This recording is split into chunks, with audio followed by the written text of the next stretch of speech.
Mr. Patterson. It's great to have you here. I'm going to do some brief introductions, pull up Kurt.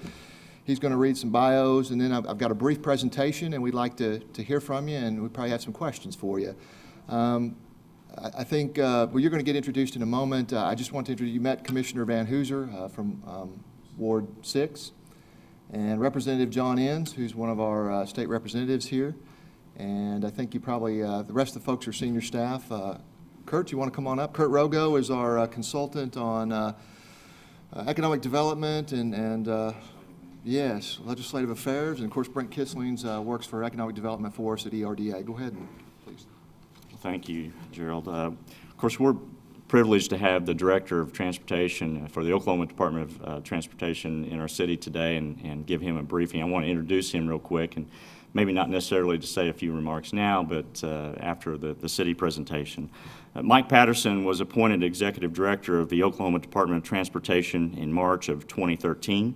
He had previously served as the agency's Deputy Director and Chief Financial Officer since 2010.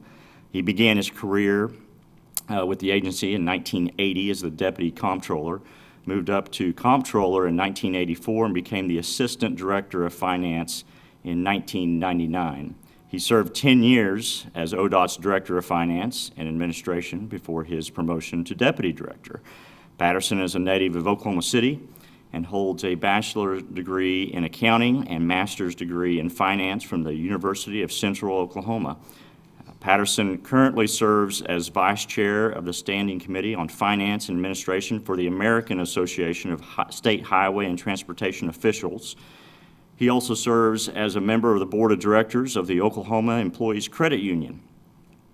He continues a tradition of family service to ODOT. His father, Joe, worked for the Planning Division from 1961 to 1987. Patterson and his wife, Joy, live in Edmond, have 2 daughters and 5 granddaughters.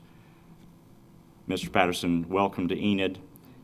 And at this point, what do we want to do? You want to do a city presentation? You want to make a few remarks?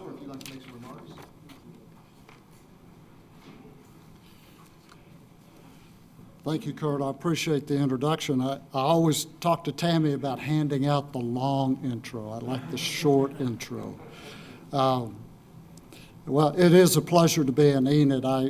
One of the things that I saw when I drove in from the east is a great cable barrier project out there that Brian's putting together.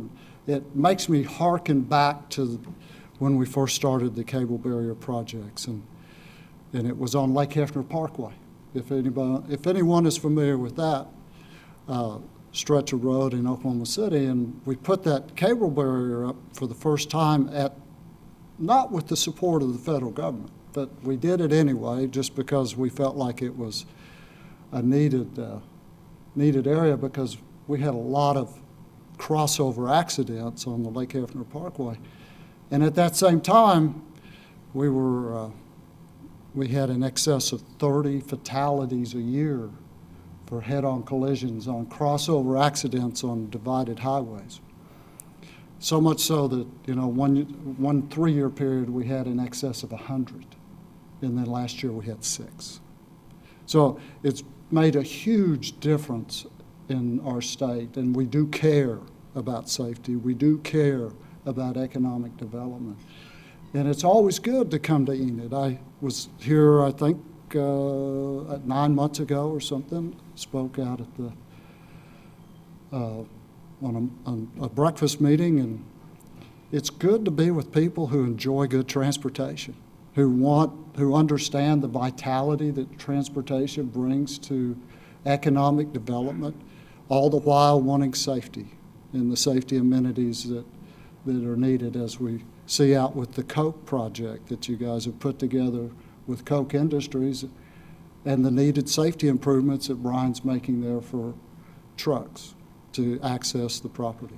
But I'll sit down. It's not my show, it's the city manager's show, and we'll let him get on with that. And certainly Brian and I are available for questions. I do want to introduce Brian Taylor, who's our Division 4 engineer. Division 4 is a geographical division that we recognize that runs from all of Oklahoma County, what do we say, 50 miles either side of I-35 all the way to the Kansas border. So he's got quite a geographical area, and it's somewhat different. We call the huge sucking sound of Oklahoma City because they could use every dollar we have, but we just refuse to give it to them because it's needed elsewhere as well. So Brian does a great job, and I'll let the city manager do his thing, and we'll be ready. Well, thank you, Director. And I just have a brief slideshow, and then Commissioner Van Hooser may have, you have any comments you'd like to make this morning? Okay. Do you want to make them right now, or do you want me to? Okay. All right, well, I wanted to show you a presentation that city staff had prepared and shown to the mayor and commissioners just last week, as a matter of fact, about all the projects, and I'm sure you're aware of all these, Brian. So let's do that quickly, because I think we'd like to ask you some questions. These are the main projects that we're talking about right now. Willow Road, Cleveland and Chestnut, 42nd Street, 78th Street. This is out when you came into town. You came down Garrett and passed these areas where the rail barriers are. And then the bridge replacement, we're very excited about that's coming, and looking forward to that improvement. And then we were looking at options to get the trail around Meadow Lake Park. So here's some locations. They're probably hard to see, so we'll just skip on past that. That identifies where the projects are. But we'll talk a little bit more in depth, and I've got Chris Gdansky here, who's our Director of Engineering, and Robert Hitt, who's our City Engineer, who can help me. Willow Road is the most pressing thing for us right now. It's ready to go. We're just looking, we're anticipating that it's going to be bid out after conversations with you guys in the January-March timeframe. So we probably would want to hear if we're on track on that one. This kind of breaks down the share of the money, and it's great. It would be difficult to do. In fact, it'd probably be impossible to do without the funding that we get from ODOT. But everything's ready to go on that one in a nutshell, just waiting on the bidding. Cleveland and Chestnut is another project. We're actually four-laning Cleveland here in our town from Chestnut all the way north to Willow. And Willow that you just saw was going to be four-laned from Cleveland west to Oakwood. And that's the projects to give you some better perspective of what we're talking about. Cleveland and Chestnut has been cleared through the environmental, through your office. And what we're going to be working on to get that ready to go is the right-of-way acquisition and utility relocation this fiscal year. And then actual construction, we're looking at the next fiscal year for us, which starts in July. Same as you guys, except, of course, federal funding complicates things. It's on a different fiscal year. As part of that project, it's broken down into really three pieces, going from doing the intersection, then going to the railroad tracks, which is this piece, and then coming back and going from the railroad tracks to Willow, and then at some point coming back and completing the Maple section to Chestnut. And then we would successfully have had the street four-laned all the way from Garrett to Willow. This project looks like it's going to be probably 2 years out at this point, although right-of-way acquisition we hope we can get started on this year, and that's what we plan to do. There's the other piece, the second piece that I talked about, the BNSF, the railroad tracks to Willow, that integrates with the whole project. That's about 2 years out, and then the Maple portion's about 3 years out for the construction. And kind of along with that piece, I know that we're working with you guys on, at some point, when we complete that, we're going to put the nice railroad crossing guards there. In fact, there was a nice article in the paper about that today. It's another improvement. We talked about these briefly. You passed these on the way in. You saw the Love's construction on the right-hand side of the road as you came in, the pilot on the other side. This project's moving along nicely. Love's is working in conjunction with us and you to get that done. We're doing our part on the south side. We're spending about $400,000 to improve that intersection for all the truck traffic going into the pilot there. And 78th, I think you kind of alluded to, there's some improvements out there related to the Coke expansion. That's right at the boundary of the city limits here in the city. So we haven't technically been directly involved, but it's exciting because it's still on the border of our city and it's an improvement, so we sure like those.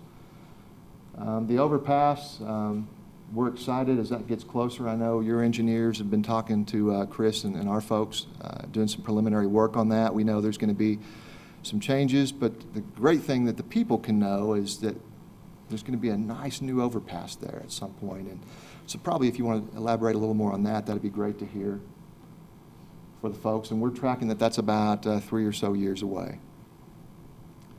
And one of the last things that I was going to talk about before we talk and ask some questions is our challenge getting the trail. We have a trail, citywide trail system going through, ideally in the end, it's going to go all around town, east, west, north, south, and we have significant portions of it constructed. One of the pieces right now is in Meadow Lake Park, which is about 2 miles north of Vance, something like that. And we're looking to try and connect that. And so we have in our budget now this year, we're working on design to get that down there. And part of that design is going to involve, I think there's a picture here. This is Meadow Lake Park. This is Highway 81. This is a railroad bridge where there's a little train in the park. And then here's the bridge, and so we're trying to come up with some solutions, and one possible solution working with you guys might be to put a pedestrian bridge across here. So that's what we're talking about with this project. It's just we've identified it, I think we've talked to you briefly. It's kind of where it's at right now. So I know that kind of summarizes the significant projects that we're working on right now. In the future, I know there's probably, talking about Cleveland, being 4-laned all the way from Garriott to Willow, we've identified that the Cleveland intersection is probably going to need some improvements in the future. So that's something I'm sure we'll be talking with you about. And I know there's some other intersections west of town. I think Garland and Randolph is one of them that we'll be working with you in the future on. And that's really kind of a recap of what we're doing right now. And we're excited about it all. It takes time. Somebody was we were just visiting about how when we get going on the Cleveland construction, we're going to get a lot of complaints, Commissioner. You know that. Because people are going to be slowed down. People aren't going to go as fast.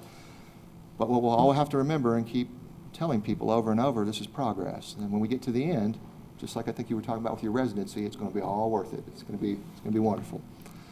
So, Director, or maybe Brian, you want to field some questions first, or both of you? I think. I can give you a progress report. Sure. You want to come on up and? Yeah, if you would. And if you need us to pull anything up from your website, we'd be glad to. We can do that too. Appreciate that. First, I'd like to take the opportunity to thank you for inviting us, and I also want to thank you for your interest in transportation and your investment. And I need to thank your elected officials. Our program is a result of their hard work. I want to comment on our relationship. We have an excellent relationship with Chris and Robert. We work with them hand in hand on a lot of these projects we're talking about. Your Willow Road project is scheduled for a January or February let date. In the rest of your program you mentioned, we follow your same years, and there's no surprises. Everything is contingent, that is in the future, is contingent on our statutory funding level remaining the same. Give you a quick overview of the state of Oklahoma. We are 28th in population amongst the 50 states. We're 19th in landmass between the states. We are 17th in the size of our transportation system, which puts us between California and Florida. We are 15th in bridges, number of bridges. We have approximately 6,800 plus bridges in the state of Oklahoma, which puts us at twice as many as Colorado, and about 2,000 more than Kansas. We love our vehicles in Oklahoma. We are 4th in per capita miles being driven. We drive on the average, as measured in 2013, 67 million miles a day are driven on the Oklahoma State Highway System. So it gives you a little bit of idea of our challenges. I would like to go over, I'll start with what has been completed, and then I'll kind of go into what we have planned.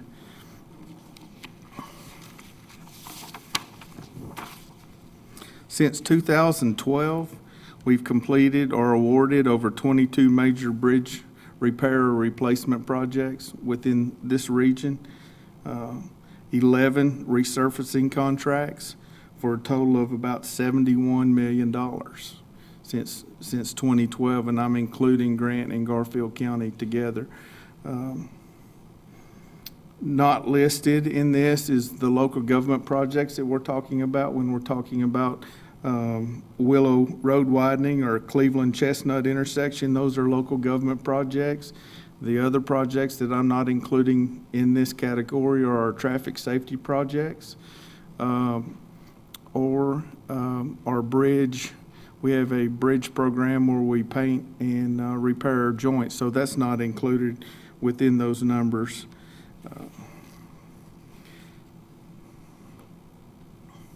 Kind of bring you up to speed on some of the projects in your area. We discussed the 78th Street, which we're in partnership with Koch Agriculture. They came to us about 2 years ago, says we have a need. They showed us the number of trucks they plan on generating, and it was a big number, and we said we need to partner. And we have a partnership with them. They're participating in project cost on the improvements at 78th Street. Those improvements were planned to begin earlier this year, but we're trying to coordinate our construction with the county at the same time. And I'm proud to say I saw the signs when I came through. We plan on starting that project between October 19th and October 23rd. We also have been working with the city on 42nd Street and Loves. Right now, we are in the process of preliminary engineering for a traffic signal and some median improvements, left turns, right turns at that intersection to certainly handle the traffic that we anticipate to occur.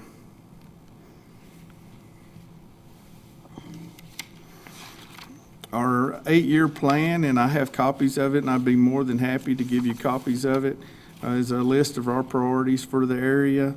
Though we also have an asset preservation plan and a state bridge program. And from today, within our 8-year construction plan and within our 4-year 3P SSR, we have a total of 9 bridge projects, 11 resurface projects, and 4 roadway projects for a total of about $51 million coming in the near future. Most recently, we've been working with the city on the BNSF, the bridge over the BNSF. We're ahead on plan schedule, which is a good thing. It is, I believe it's scheduled for 18 or 19. And we're going to try to get those plans on the shelf so that should money become available, we'll try to get those built. We're so far along at this point that we're talking about aesthetics and lighting on the bridge. So we feel pretty good about it. And we've worked with the city to overcome some hurdles that we had. And I'm looking forward to the completion of that project. Probably my favorite project, and because it generates the most phone calls, is the repair and replacement of 81 going north out of Enid up to the Grant County line. It's in terrible shape. I know it. I've done my very best to leverage our maintenance dollars to get it to the point where we can basically reconstruct it. We made a major investment in time, effort, and resources this summer to try to get it to the point to where we can repair and replace it. What you see in the 8-year plan is we basically took 3 projects and we combined them into one. We're in the process, we're way ahead in plan development, and I can promise you that that project will be on the shelf within the next year. The money may not be available, but if it comes available, that is my priority. My number 1 road priority in Garfield County. I want to let you know we spend a lot of time visiting with your elected officials and seeing what their priorities are, and that's how those priorities get translated into our 8-year program.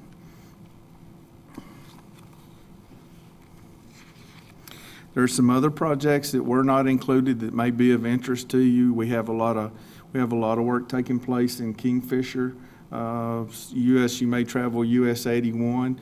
To the south of Kingfisher, there's a northbound section that's pretty rough, pavement condition, and the concrete in the southbound is faulted.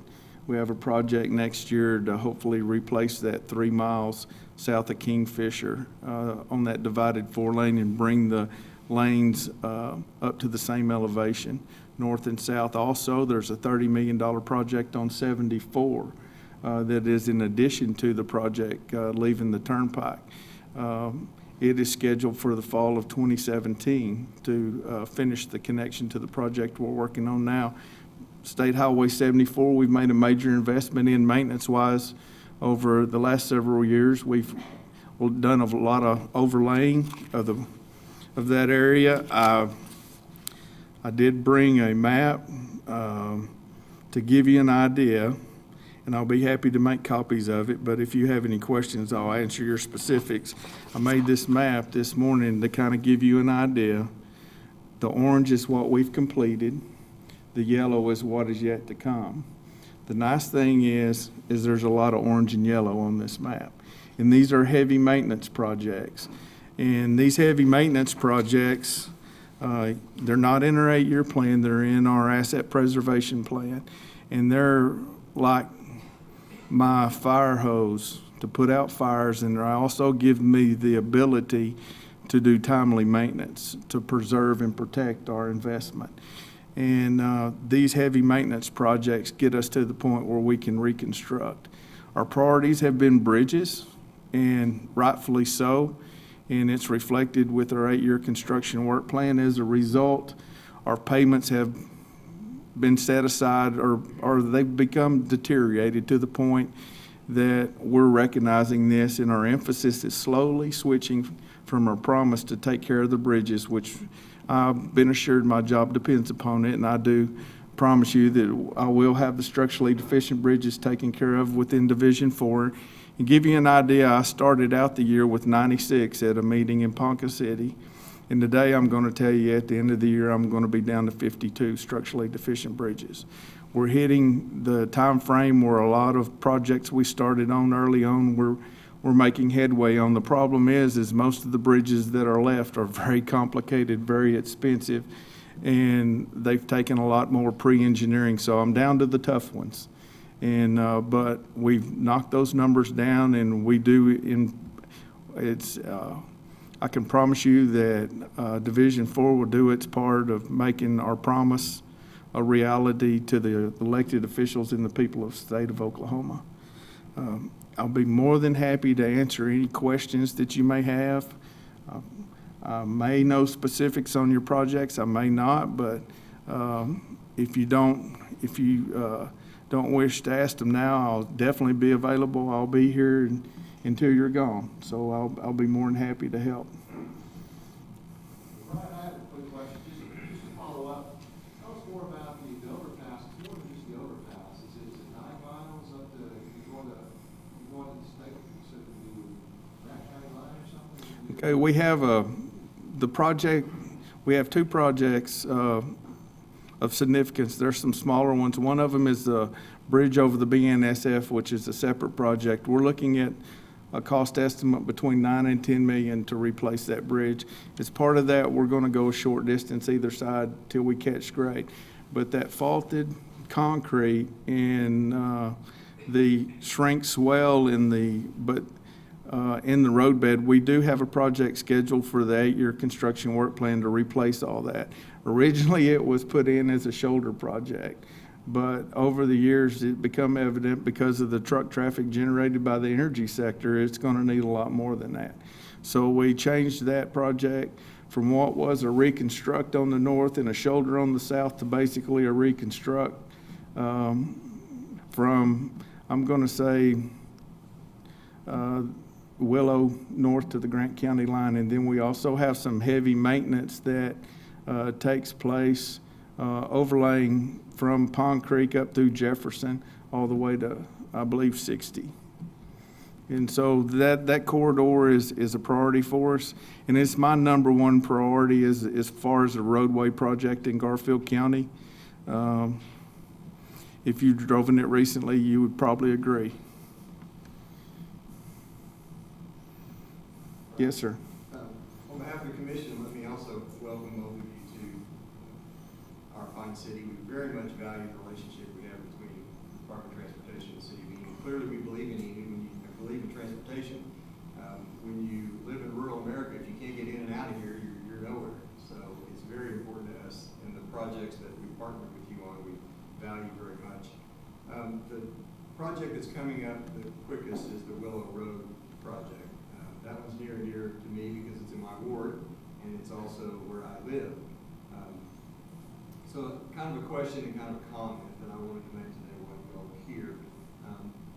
We partnered with you several years ago on the Willow and Oakwood intersection reconstruction. Very successful project. It looks fantastic. It's one of our more modern signal intersections. A lot of traffic through there. Well, I live on that corner, so I watched on a daily basis the progress of that project. And now as we face closing Willow between Cleveland and Oakwood to finish that project, the inconvenience, it's no worse than a United States highway being repaired, but the inconvenience to the community is going to be very significant. So my point being, as I watched that intersection be constructed over the period of time, I remember days and days and days that I would drive by there and there'd be one guy in the corner working. There was a 7-week period where one worker or two workers worked on the metal grate on one side, and for the next 7 weeks they worked on the metal grate on the other side. So they eventually got it done at the end with a flurry of activity at the very end by letting a couple of other contractors get some help from people locally to finally pour the concrete to get it done under what I assume was a deadline. I said all that to say, when we do the bidding process for the Willow Road for some of these others, do you have the ability to tighten those contracts pretty tight so that we don't have what I perceive to be weeks going by where nothing's happening, where we're having to drive around construction and deal with that? Can we make a plea to, I mean, I don't know what all is involved in that bidding process, but can you put some pretty tight constraints on, I don't want to see the Willow Road project dragged out for 2 years, for instance, to get that finished. The hard work is getting it approved and getting engineering and getting, once the contract is let, it just seems like it drags forever. So I guess Yes. that's a comment and a question Sure. combined. Sure.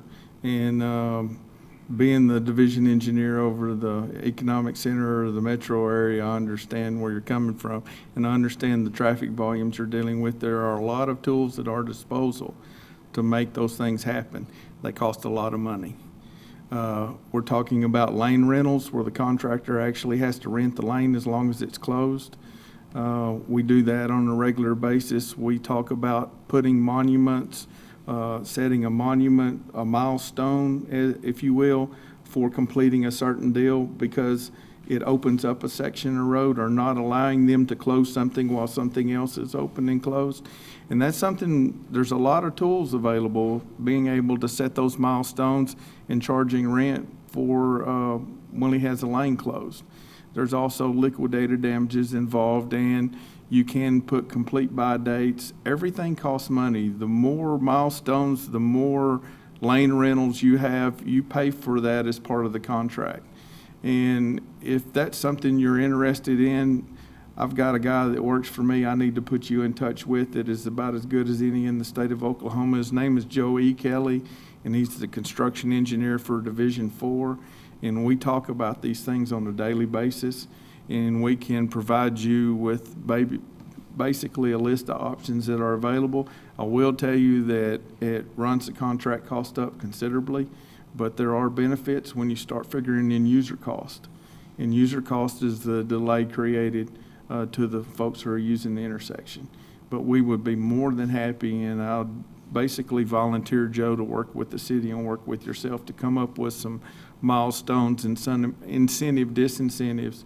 We have this big tool chest, and we'll open it up and we'll go through it and see what tools we can use to make this less of a inconvenience.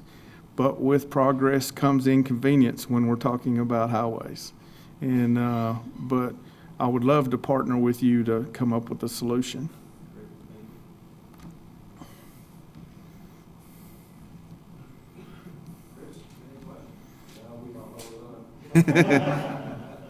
I will make myself available. If somebody would like to talk specifics on something, I'll be here. I'll be more than happy to provide you with copies of the information I brought. We also had Representative Jack Caldwell who's looking for him, so I wonder if you guys deal from the state level for these guys. Do you have any perspective you want to talk about, or?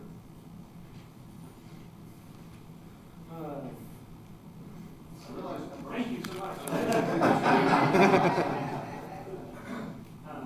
I'll give it, I'll stay here, but, all right. We'll make you think. I was trying to, I was trying to not do that. And John, you should have been up here for Pete's sake. But, I do want to say thank you to Director Patterson for coming up, and thank you as well. Appreciate the information. Obviously, I think you saw the information not only from our city manager and from Commissioner Van Hooser. I think you understand the importance of the project you're talking about. Obviously, Enid's been very fortunate. Over the last few years, we've experienced a tremendous economic boom in this part of the state, and I know you know better than most. With that economic boom, there is a cost to our roads and bridges and our transportation needs. Bottom line is, roads and bridges are not just the ways we get to work. The fact of the matter is, it's the way that we move our goods and services around the state. It's the way we keep our economy moving forward. And I think Commissioner Van Hooser has a valid point, and I know that that's been heard, and I appreciate that. So obviously, I think, I think what you see here today is a great partnership between the city of Enid and the state and the Department of Transportation. And I know that's been long-ranging. I know it continues, and obviously Secretary Ridley's done a great job as well, certainly. So, I think our job is, and the struggle is the legislatures to make sure that we give you guys, you mentioned the tools in the toolbox. Our job is to make sure that we continue to give you those tools, and that's a struggle, especially when we face some of the budget constraints that we have down in the state. But I do know it's certainly a priority for the folks down at 23rd and Lincoln, and for the senators and representatives, I think not only from Enid and Garfield County, but really all over the state. And I hope you all feel that as well. I know we've got a great working relationship between the House and the Department of Transportation. And I know that certainly, like I said, it's certainly a priority for us and will continue to be so. So don't have any comments on the specific projects. I'm excited to get them done. I know everybody would like, you said Oklahoma City's a great big sucking sound. I guarantee you we could probably find plenty of uses for those dollars right here in Enid as well. We could have the best roads in the state right here. I think we'd be plenty fine with that. But I also understand from driving all over the state, we've got a lot of needs, and I know you guys get pulled in a lot of different directions and have to make those tough choices as where to allocate those resources. I think the creation of the 8-year plan, I think, has been a tremendous boon to the Department of Transportation and to the people of Oklahoma. I think that had been an area that had been neglected for a long time from a financial standpoint. So hopefully we're trying to fix some of that and trying to play catch up. And you all have done an incredible job. You mentioned the bridge program. I saw the numbers. I think the numbers by the end of this decade, the advancement and the decrease in our structurally deficient bridges is astronomical, and I think it's something, quite honestly, that the average Oklahoman doesn't understand. I think I saw a report the other day. I can't remember. Would it be right in saying that by the end of this decade there'd be less than 68? I mean, to where we were thousands, and to where, that you all have done a tremendous job. And again, I think it's something we kind of take for granted, that it's just supposed to be that way, but you all understand the hard work for that. So certainly appreciate that, and appreciate you all coming up and sharing your time with us. Thank you.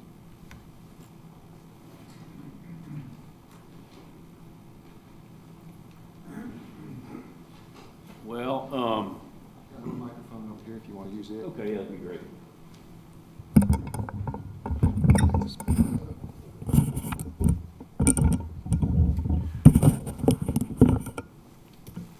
I will tell you, as long as I've been up at the Capitol, which now I'm finishing up my 9th year up there, Director Mike Patterson has been there, and I've known him, and he's a hard-working guy. He's always up at the Capitol during session, talking to all the legislators up there.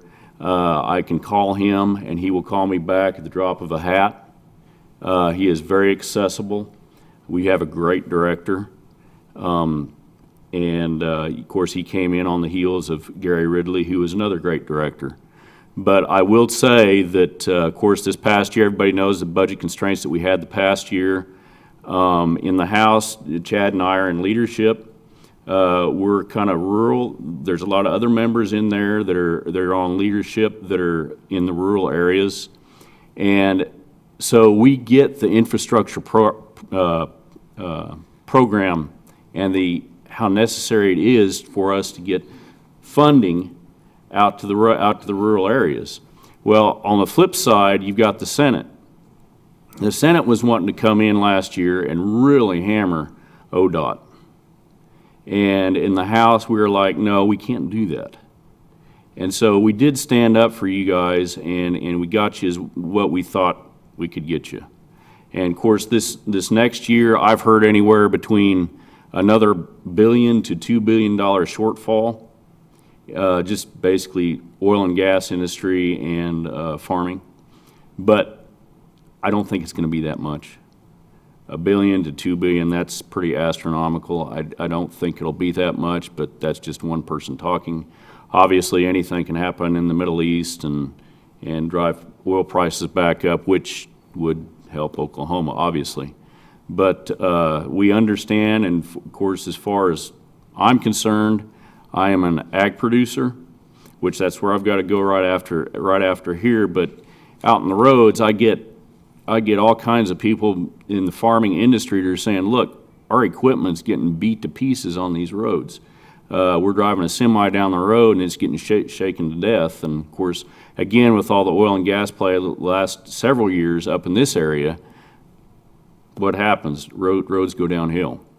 And so we understand how important that this is to Enid and rural Oklahoma. So.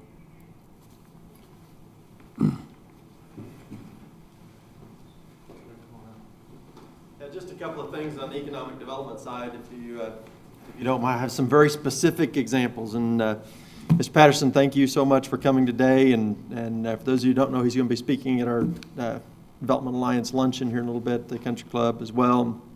He's been a great partner for us in Enid.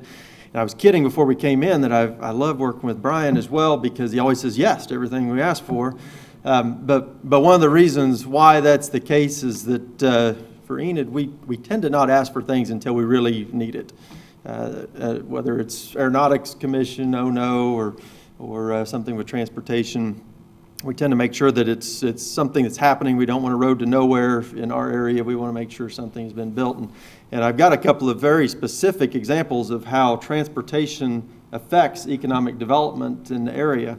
In 2011, whenever we were just kicking things off with the Mississippi Lime oil play north of town, and our rig counts were increasing in the area, our office started working with a company that had historically been in North Dakota, was looking to open a new facility down here in our area. They were a trucking company, but they were also a logistics company for the area that would take product out to a well site. And they were going to employ about 50 people, and their average salary was in the $90,000 range, $90,000 to $100,000 range. We were very excited about this project. One of the first meetings they had was they brought me a map of the Mississippi Lime oil play, and it had little red dots over each of the bridges that weren't strong enough. And they said, we cannot take our equipment over these bridges right here. Says, take this map, you figure out how to get me from Enid to this well site and this place. Get me to Medford, get me to Alva, get me to Cherokee. And so we started working on it. And there were some avenues that we could take going from Enid back to Hennessy, and then you went back over around Oklahoma or Mino, something like that, and going back down. And the best option we had was to put them east of town and go up some dirt roads, and we were going to try to do put some gravel down to get them down those roads in order to get back to some spot on Highway 81. They ended up locating in Anthony, Kansas, because they figured out that they could get there cheaper, or they could actually get there more direct route than coming through Enid. That was the first time for me, and I've heard about transportation and the importance of roads and bridges forever, but that's when it really hit home to me that it is an economic development issue. And you look down through this list, and Brian is very familiar with, as Mike and I know you are as well, but Willow Road widening, the reason that is important is we have a brand-new school. We're one of the fastest-growing schools in the state. We have a lot of people that are coming here. We built a brand-new elementary school, and with that comes a lot of housing and more people in the area. We need it because of that project. Cleveland and Chestnut intersection, we were very deficient on housing in our area. We've got 200 units of apartments that are being built in that area. We had to have the intersection improved for that to happen. The 42nd Street improvements are new development in support of all of the new businesses that have gone into the industrial parks on the east side of town. And of course, 78th Street improvement, that's because of the extra 200 trucks a day coming out of Coke once their expansion is concluded. These are very specific projects related to very specific economic development ventures, and we appreciate your support on those. No question, just comments. That's all that was. Well, Director, would you like to come back up? Because I know at least one person that's got a question for you, so. Okay, yes. And one of the things that, I think I told this story already outside, I haven't even met Mr. Patterson until just today, but when I read his bio, I could feel a kinship with it, with his background, 35 years at ODOT, coming up as comptroller and finance directors and all sort of stuff, and now you're the director, so I know we're going to work good together. What we figured out is we both know which side the debits go on and which side the credits go on. And we also have the common problem of we got way more problems than we got money to fix. That's So- exactly. So I'm going to ask you a question about There's a that. lot of red numbers involved. Yes, sir.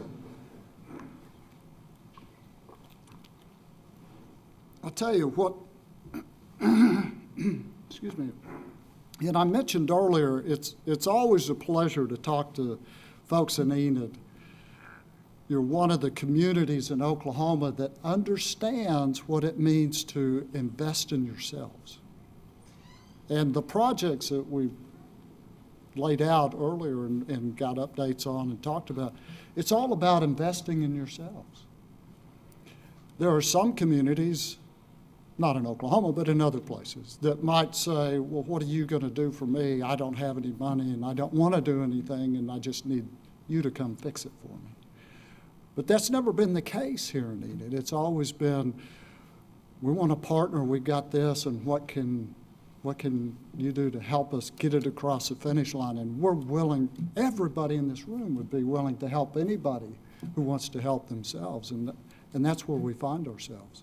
And that's really what happened in 2005 when the state legislature had a little bit of turn and decided it was time to invest in ourselves as a state of Oklahoma.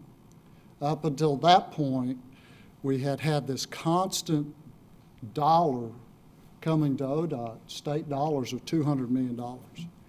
And when I went to work in 1980 at the department, it was $200 million. In 2004, it was $200 million. There's a little thing called inflation, and all of a sudden your construction program is 100% federal and it's not doing what it needs to do. And all you can do is give maintenance money to Brian and his guys and they can kind of patch some things together. Meanwhile, on either side of us, Kansas and Texas, 20 years ahead, mid-'80s, they began to invest in themselves. And so they started making us look really bad. And that's where we would hear people say, I knew when I crossed the state line into Kansas, the roads got better. And you know what? We're trying to change that. We want, when you cross the line coming south, we want them to say, thank goodness I'm home. The roads are better. And that's really what we're trying to do, but we're 20 years behind. So we get into this revival of the energy sector. Gosh, I wish I'd invested differently about 10 years ago, but I didn't. So I didn't get the benefit of the energy sector's resurgence in my portfolio. But nonetheless, we find, and you notice that Brian didn't say they're tearing up our roads. They're not tearing up our roads. They're just using it significantly faster than we thought they would. We would have never guessed there was going to be another boom. Probably should have, because us Okies understand the boom cycle well enough to know that it probably was going to come back. So we got behind, we're getting further behind because the energy sector's wearing us out. And then you get into a winter and spring like we just had. Last winter, while we didn't have a whole lot of snow and ice like we had this tremendous freeze-thaw cycles. It was just killing the northern part of the state, just killing our roads, and then it starts raining and everything's getting washed away. So now we had pavement problems, and now we have pavement problems. And that's where the truckers and you guys are concerned about whether or not your teeth are going to stay in your head on some of these highways. And we understand, and we want to get that fixed. Brian mentioned that the decision was made back in 2005 when we began to receive additional state funds. And we are so blessed to have that. Like no other state in the country at that time, we received more money each year, and we will continue to receive additional money from income tax allocation. We're going to receive that money with no strings attached. The legislature didn't give us a list of projects and say, here's more money and here's more projects. They said, Brian, we trust you to find the right projects to work on. And we decided to go after bridges because, as I often like to say, thank God for the state of Pennsylvania, because they were the only state that had worse bridges than us.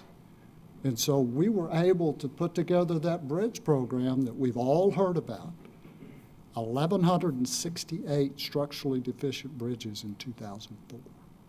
1,168 of our 6,800. We were at 17% of our bridges on the highway system were structurally deficient. That's unacceptable. What Brent was talking about was when we had those load-posted bridges. He's talking about those dots. They were dots on a map, 137 load-posted bridges. I think there were 63 that were rated at 15 tons or less on the highway system. 15 tons or less, that means a fully loaded school bus can't go across it. The first time, to your point, the first time I ever heard that story was Lou Mybergen. Mr. Mybergen from Enid, Oklahoma. He's explaining to us that his trucks have to go to Kansas to get to his port on the navigation system. He has to go up and over to get to his port. Well, that's not good. So, as Brian said, we rightfully went after the bridge problem because it was hamstringing the state of Oklahoma.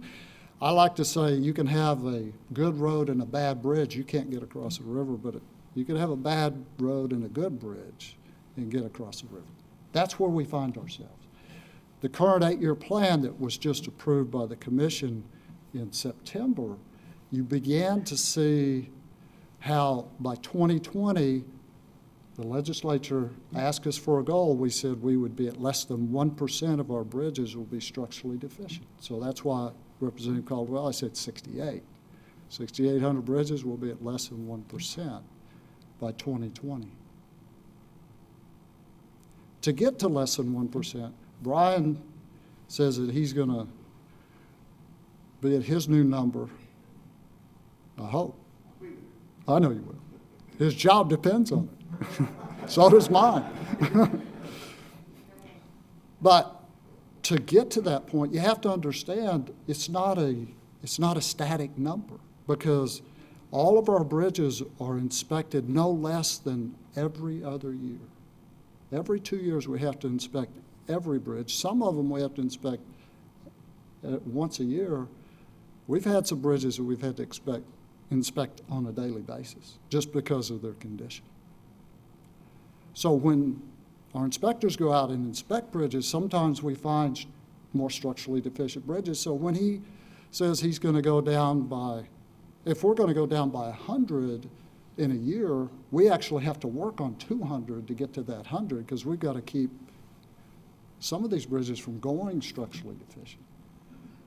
These engineers have come up with a new term. I think it's in the master's program for engineering. It's called at risk. Who'd have thought? But these are the bridges that are just on the cusp of going structurally deficient, and that's really what Brian fights now. He and his colleagues have all of the structurally deficient bridges, known structurally deficient bridges in the 8-year plan. So our investment strategy, which includes maintenance, asset preservation, which Brian talked about, and our well-known 8-year plan, that's where he's battling the at-risk bridges, is inside that asset preservation program. The asset preservation program came to us in 2008. That was something we cooked up on our own. It was a way to set aside some money and be kind of a quick action fund.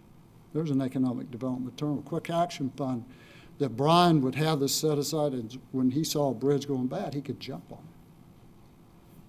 it. It allowed him to make an impact quickly. That is the Pay Me Now program. I wish we'd have had a Pay Me Now program back in the mid-'80s, but we didn't have the money for it. If we'd had a Pay Me Now program in the 80s, we wouldn't be replacing some bridges today, because we would have been able to put some asset preservation, maintain them as they should have been. Instead, they just rotted in place. There were times we should have been painting bridges, and now we're replacing bridges. It's more expensive. So we're transitioning ourselves in several ways, because we're going to do more asset preservation, because you guys have put a lot of trust into us. And the legislators, as I mentioned earlier, said, Brian, you pick the projects. That's a huge trust, and we honor that trust. And so we're going to do everything we can to maintain the investments that you've allowed us to make, so that we can preserve and not just get into this throwaway society. We're not going there. We want to be the preservation guys, because we're building great projects, and they should last. One more thought, and then I'll get out of the way and you guys can ask questions. As much work as we're doing on our bridges, 6,800 bridges, down from 1,168 structurally deficient to 68. Every 8-year plan for the last 6 years has had in excess of 500 bridges in that 8-year plan. No other state has taken on bridges like this. By the way, Pennsylvania wants to be like us now. They put together a plan to attack the bridges. After we get all that said and done, we will still have 1,200 bridges on the system that are over 80 years old. Now, 80 years, we built it to last, but it was built for a different vehicle. It was built for a vehicle in which a long-haul truck was about the size of an F-250. It wasn't 90,000 pounds of 18 wheels. So that's where you see, often you'll see a narrow bridge. We call those functionally obsolete for a reason. And that's where you're coming off one side of the hill, truck's coming off, and you're going to meet down at the bottom, and there's a little narrow bridge, and you're going to make a decision. Are you going to try to beat him to the bridge, or are you going to slow down and let him have it, or are you going to meet him halfway? We don't think you should have to make that decision. And Brian doesn't want you to have to make that decision, because sometimes we don't make the right decision. So he's going to take that decision away from you as quickly as he can. I'll be happy to answer any questions. That's great. Questions you have for the director? I have one. Budget constraints. Of course, the last 10 to 15 years have been great for transportation. Legislatures have done a great job of funding transportation. I think they've taken the politics out of the projects. Mm-hmm. Instead of every politician getting 10 miles worth and going nowhere, they bundled that together to go on solid projects across the state.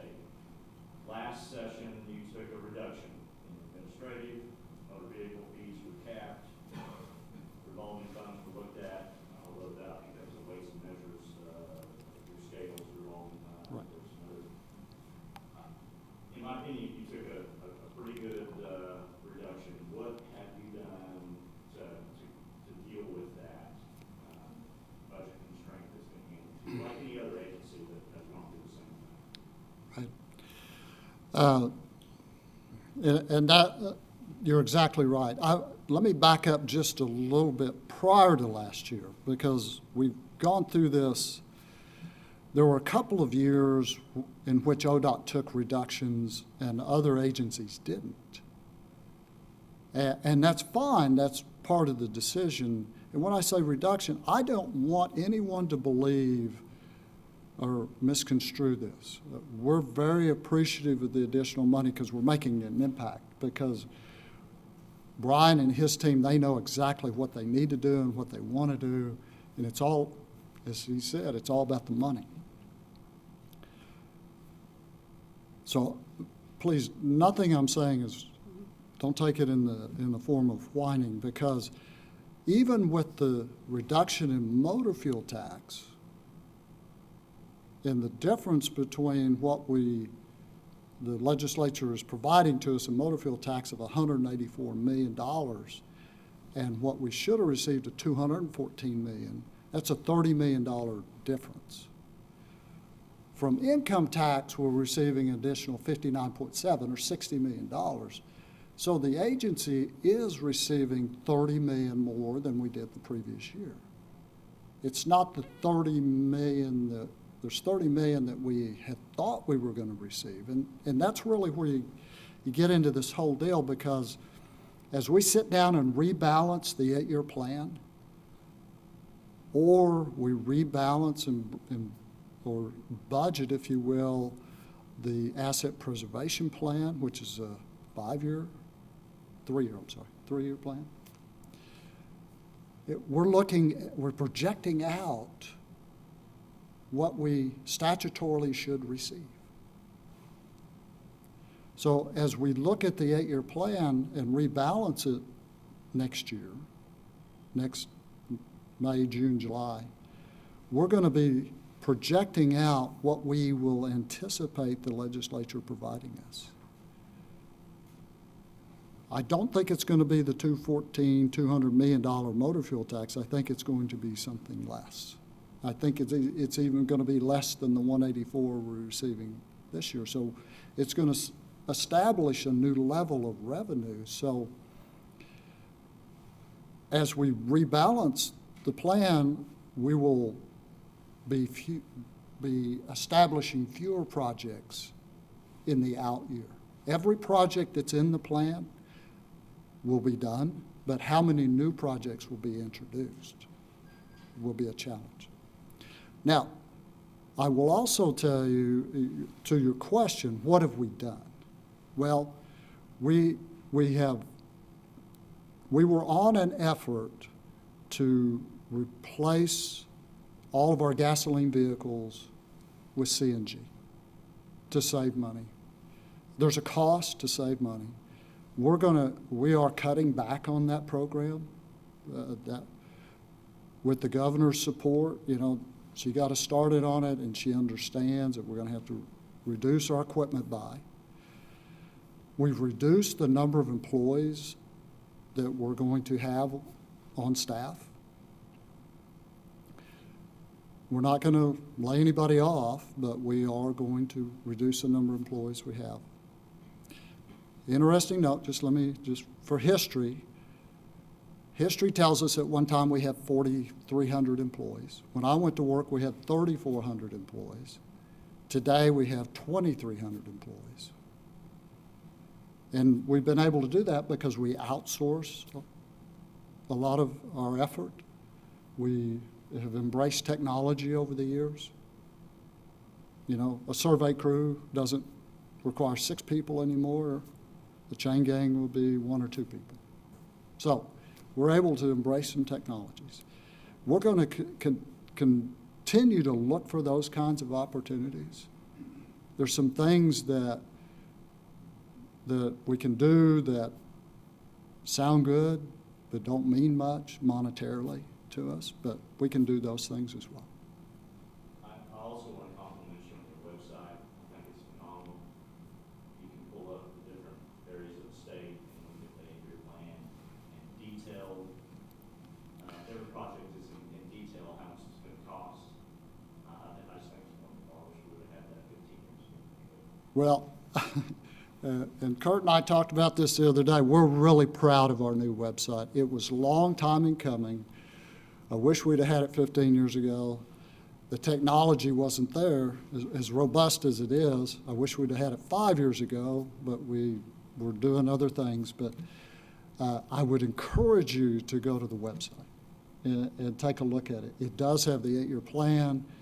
It has some other booklets on there, documents that I would think you would find interesting, like our highway update book, that is really a performance measure that we provide to the legislators and to the public so that you know how we're doing, because it's important for you to know that. Yes, that is the. Yeah, so you can take a look at that, and that way you don't have to carry around the books anymore. You've just got it. You can check it out and see what we're doing. Thank you. That looks great.